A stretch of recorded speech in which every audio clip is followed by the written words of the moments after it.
ஒரு 10th பையன். நீங்க 10th இருக்கும்போது என்ன பண்ணீங்க அஜ்மல்? நிறைய பண்ண தண்ணி மேட்டர்லாம் வேணான்றேன். ஏன்னா மறுபடியும் பூசுவாங்க. அது ஏறும் இல்லைங்களா? மீடியா அரசியல் தான். வாழ்த்துக்கள். நீ வேற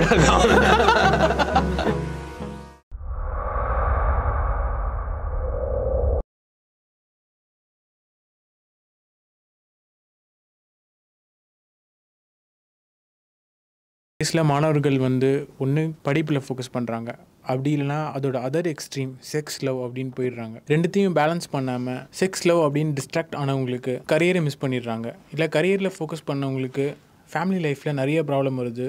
ப்ராப்ளம் வந்து டிவோர்ஸ் வரைக்கும் எடுத்துகிட்டு போகுது. இதை எப்படி பேலன்ஸ் பண்ணுறது பசங்க?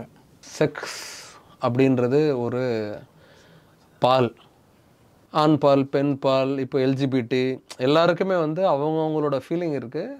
நான் ஏற்கனவே சொன்ன மாதிரி அவரவர் நிலையில் அவரவர் சரியே. இப்போது இந்த மாதிரி வந்து படிப்பு இருக்குது. இப்போ ஒரு ஒரு ஒரு ஒரு ஒரு ஒரு ஸ்கூலில் வந்து ஒரு குழந்தை படிக்குது.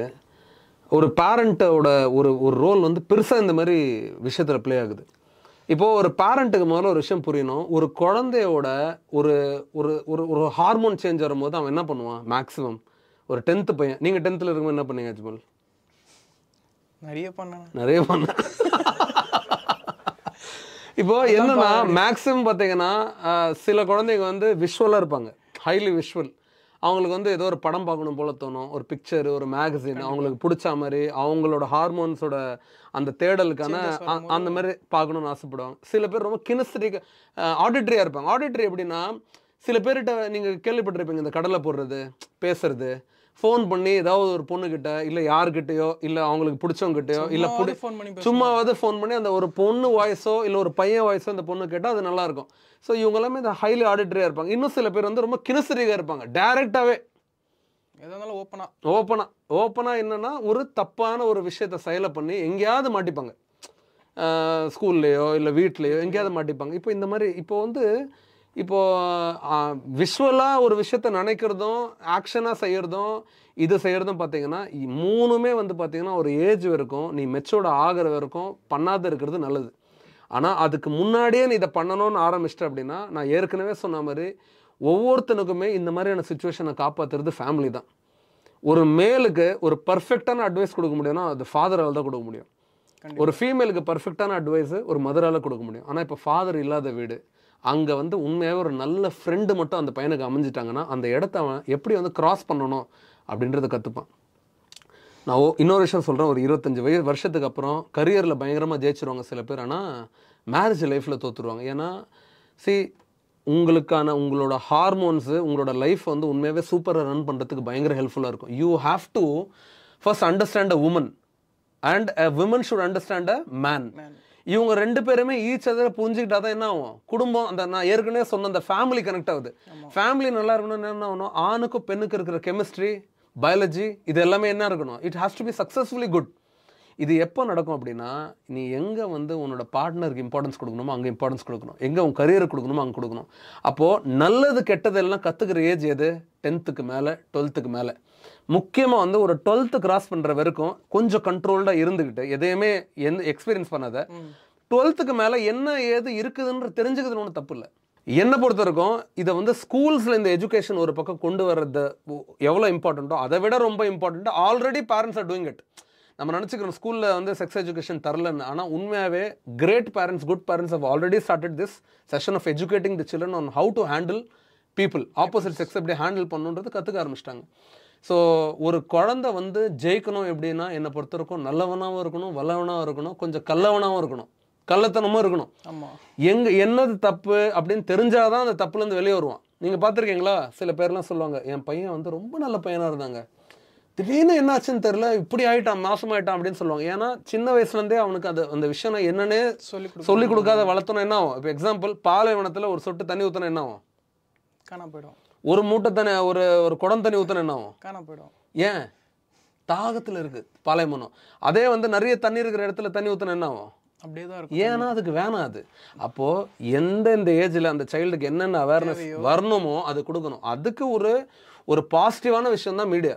ஒரு நல்ல விஷயத்தை கம்யூனிகேட் பண்ணுறது மீடியா கையில் இருக்குது, ஒரு தவறான விஷயத்தை கம்யூனிகேட் பண்ணுறது மீடியா கையில் இருக்குது. அறிவு எங்கே இருக்குது? இதை எது நான் நிஜம்னு நினச்சி நான் எடுத்து கடைப்பிடிக்க போகிறேனோ, எது எனக்கு வேணாம்னு நான் கைவிட போகிறோன்னு நான் தான் டிசைட் பண்ணணும். ஒரு என்ஜிஓ பண்ணுற சர்வீசஸும் ஆக்டிவிட்டீஸும் ஒரு கவர்மெண்ட் பண்ண வேண்டிய அத்தியாவசிய கடமைகள். அவங்க பண்ண தவறியதுனால தான் என்ஜிஓட தேவைகள் இங்கே அதிகமாக இருக்கா? கவர்மெண்ட்லன்னு சில ஸ்கீம்ஸ் இருக்குது. ஃபார் எக்ஸாம்பிள், ஒரு மாற்றுத்திறனாளிக்குன்னு சில ஸ்கீம்ஸ் வச்சுருக்காங்க. கணவர் மனைவி அப்பா அம்மா இல்லாத குழந்தைங்களுக்கு ஒரு ஸ்கீம் வச்சுருக்காங்க. எல்லா இடத்துலையுமே ஸ்கீம்ஸ்லாம் இருக்கு. ஆனால் என்னோட பெரிய வருத்தம் என்னென்னா, பீப்புளுக்கு இன்னமும் எந்த ஸ்கீமோட அவேர்னஸும் 100% போய் அடைய மாட்டுது. உண்மையாகவே யாருக்கு அந்த காசு போய் சேரணுமோ அவங்க போய் அதை அவைல் பண்ணுறதுக்காக தவறிடுறாங்க. அவங்களுக்கு அந்த அவைலிங் அந்த மோடு தெரில, அவங்களுக்கு அந்த அவேர்னஸ் தெரில, எதுவுமே தெரில. ஆனால் நிறைய வந்து புது புது முயற்சிகள் ஒவ்வொரு கவர்மெண்ட்டும் எடுத்துகிட்டு இருக்காங்க. இப்போ இந்த வீடு தேடி கல்வி வந்திருக்கு இல்லையா, அந்த திட்டம், இந்த என்ன சொல்கிறது, வீடு தேடி மருத்துவ திட்டம், இது எல்லாமே வந்து பார்த்தீங்கன்னா நிறைய விஷயங்களை நிறைய பேருக்கு. இப்போ எக்ஸாம்பிள், சத்துணவு முட்டை கூட போய் பார்த்தீங்கன்னா சில டைம்லலாம் கோவிட் டைம்லலாம் போய் வீட்டிலலாம் போய் கொடுத்தாங்க. See, every initiation of everybody, whoever is ruling, யார் ஆட்சியில் இருந்தாலும் அவங்க பண்ணுற இந்த குட்டி குட்டி மாற்றங்கள் இருக்குல்ல, அது வந்து ஒரு காமன் மேனை யோசிச்சு எடுத்திருந்தா அது எடுக்கிறாங்க அப்படின்னா உண்மையாக சொல்கிறேன், ஹேட்ஸ் ஆஃப் யார் அதை பண்ணாலும். ஏன்னா நான் கண் கூட பார்க்குற ஒரு குட்டி மாறுதல் ஒரு கவர்மெண்ட் கொண்டு வந்து அது ஒரு சாதாரண மனிதனை போய் சென்றடையும் போது அவனுக்கு கிடைக்கிற ஒரு ஆறுதல் இருக்குல்ல, அதுக்கு வந்து விலையே இல்லை. ஏன்னா நீங்கள் ஒரு பக்கம் வந்து பார்த்தீங்கன்னா ஒரு ஒரு ஒரு ஜென்ரல் ஒரு பர்சனாக, ஒரு நடுநிலைவாதியாக பார்த்தீங்க அப்படின்னா என்னை பொறுத்த வரைக்கும் ஒவ்வொருத்தருமே எந்த போஸ்ட் நீங்கள் கொடுத்தாலும், அது சாதாரண கவுன்சிலர் இருந்தாலும் சரி, ஒரு கவர்மெண்ட் ஆஃபீஸர் இருந்தாலும் சரி, எல்லாருமே ஆரம்பத்தில் உள்ளே வரும்போது நான் ஏதோ ஒன்று இந்த மக்களுக்கு ஏதோ ஒன்று பண்ணணுன்ற அந்த மனநிலையில் தான் வராங்க. அது மட்டும் அவங்க நினச்சா மாதிரியே நடந்து முடிஞ்சிருச்சுன்னா அதை விட ஒரு பியூட்டிஃபுல்லான ஒரு கண்ட்ரி யாரும் பார்க்கவே முடியாது. சமீபத்தில் நான் ரொம்ப ரசித்த விஷயம் என்ன அப்படின்னா, இப்போ இந்த மழை வருது இல்லையா, நமக்கு தெரிஞ்ச சில ஏரியாலாம் நிறைய தண்ணி இருந்துச்சு போன இதில். இந்த வாட்டி வந்து பார்த்தீங்கன்னா அங்கே தண்ணிலாம் இதில் இது ரொம்ப பியூட்டிஃபுல்லான விஷயமா நான் பார்க்குறேன். உண்மையாகவே அப்ரிஷியேட் பண்ணுறேன் இப்போ இருக்க கரண்ட் கவர்மெண்ட்டை. ஓகே, நீங்கள் பண்ண சர்வீசஸ்லேயே மறக்க முடியாதது எது? உங்களை ரொம்ப இம்பேக்ட் பண்ணது எது? 3 years பேக் நினைக்கிறேன், 3 years பேக் இருக்கும். நான் அரக்கோணத்தில் வந்து ஒரு ப்ராஜெக்ட் எடுத்திருந்தேன். அது எப்படின்னா, ஒரு அம்மா வந்து தலைக்கு கீழே அவங்களுக்கு எல்லாமே பேரலிசிஸ். ஓகே, ஹஸ்பண்ட் வந்து ஹார்ட் பேஷண்ட்டு, ஒரு சின்ன பையன் அவங்களோட குழந்தை, அந்த வீட்டில் உடஞ்ச வீட்டை வச்சு கிட்டத்தட்ட எங்களை ஒரு 3 months கஜா புயல்லேருந்து ஃபாலோ பண்ணுறாங்க. ஆமாம், ரொம்ப ஃபாலோ பண்ணிகிட்டே இருக்காங்க. நாங்கள் சரி ஓகே என்னென்னு பார்க்கலாம், ஏன்னா அரக்கோணம் இவ்வளோ தூரம் போய் பார்க்கலாமா வேணாமா சொல்லி நேரில் போய் பார்த்தோம். ரொம்ப டிசாஸ்டர். அந்த அம்மாவோட ஸ்டோரி எப்படின்னா, அவங்க ரயில்வே ஸ்டேஷனில் தூங்கும் போது அவங்கக்கிட்ட கூட மிஸ்பிஹேவ் பண்ணவங்களாம் இருக்கிறாங்க. அந்த அம்மா எப்படி இருக்காங்க, தலைக்கு கீழே எதுவுமே இல்லை. அவங்க வந்து எந்த ஒரு ஃபேமிலி சப்போர்ட்டும் இல்லை. அவங்க 2 பேருமே லவ் மேரேஜ், ஹஸ்பண்ட் ஒய்ஃப் 2 பேருமே லவ் மேரேஜ், வேறு கம்யூனிட்டி.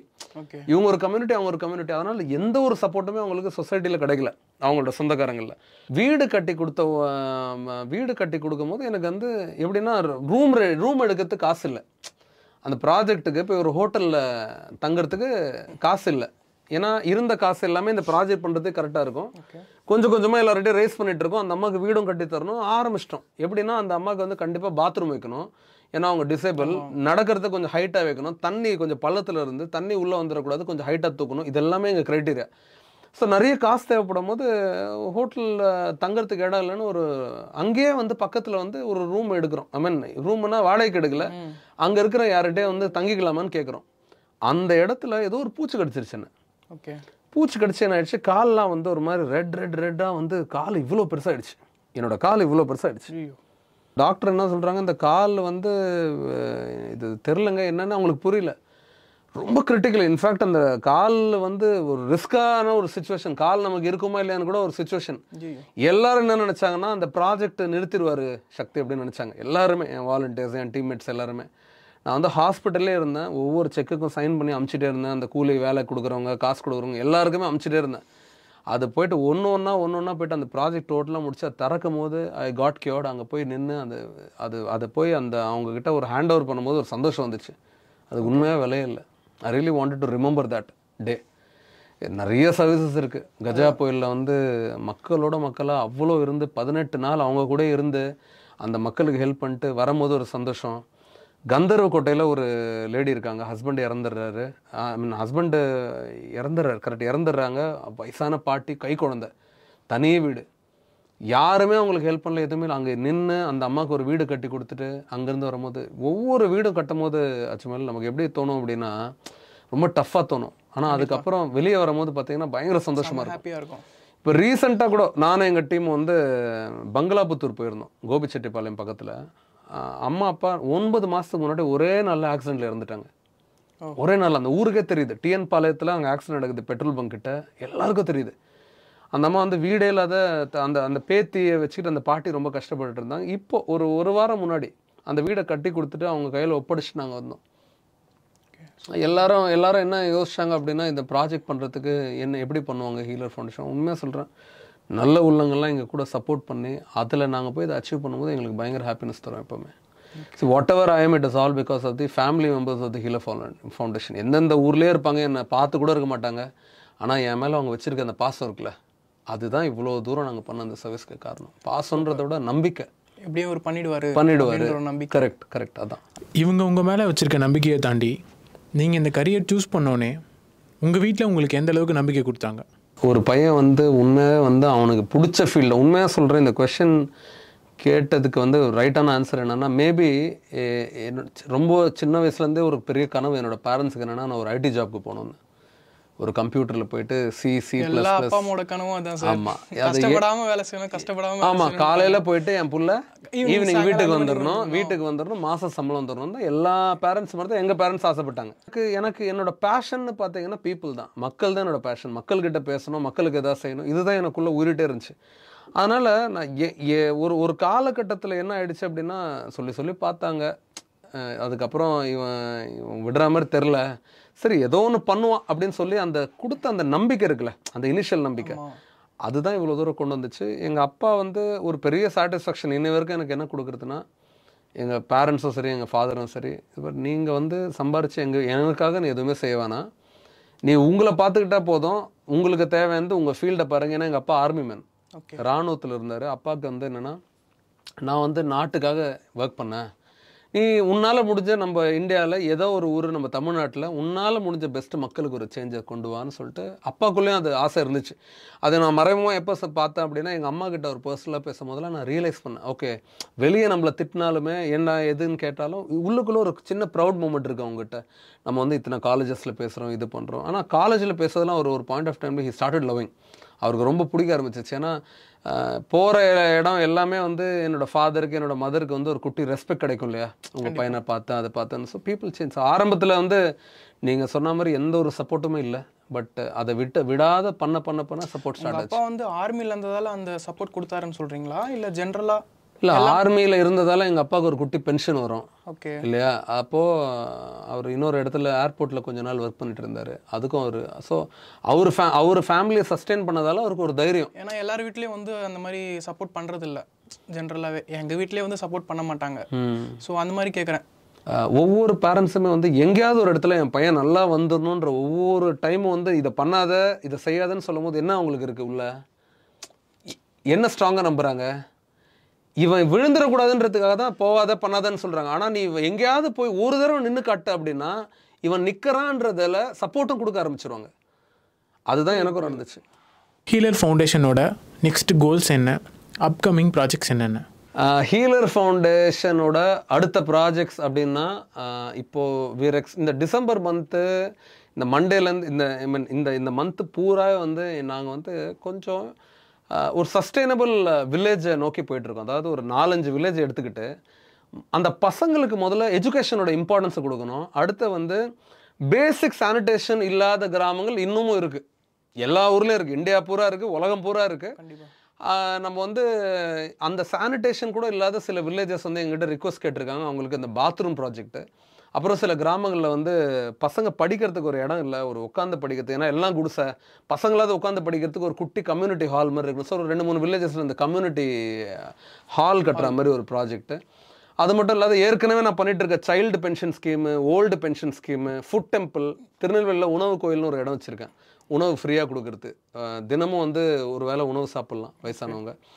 அப்புறம் வந்து கவர்மெண்ட் பென்ஷன் வந்து சில பேர் வாங்காத இருக்காங்க, ஆனால் எலிஜிபிளாக இருப்பாங்க, அவங்களுக்கு நம்ம பென்ஷன் கொடுத்துட்ருக்கோம் நம்ம என்ஜிஓ மூலமாக.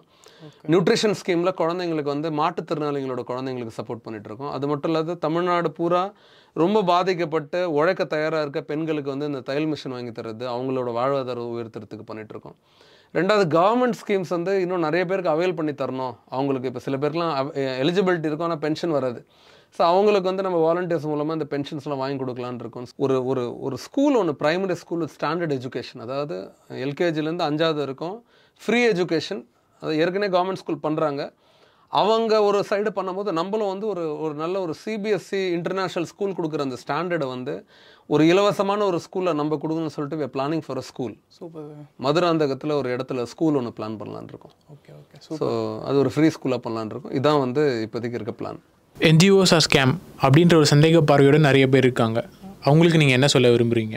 நம்மளை நம்பாதவங்களுக்கு எல்லாருக்குமே வந்து ஒரே பதில் தான். நீங்கள் டைம் எப்போ வருதோ அதுக்காக நான் வெயிட் பண்ணுறேன், உங்களோட நம்பிக்கை கண்டிப்பாக எனக்கு வேணும். ஏன்னா நமக்கு வந்து மேக்ஸிமம் பீப்புளோட அன்பு இருந்தால் தான் நம்மளால் ஒரு விஷயத்தை போய் அடைய முடியும். அடையிறதுக்கு இல்லாத ஒரு நிம்மதியை போய் அடைய முடியும். ஃபார் எக்ஸாம்பிள், நான் ஒரு விஷயத்தை அடைஞ்சிட்டேன், ஆனால் என் கூட இருக்க என்னோடய ஃப்ரெண்டுக்கே எனக்கு பிடிக்கல அப்படின்னா உண்மையாகவே வந்து எப்படின்னா அந்த சந்தோஷம் நம்மக்கிட்ட இருந்தும் அது வேல்யூ இல்லாத மாதிரி இருக்கும்.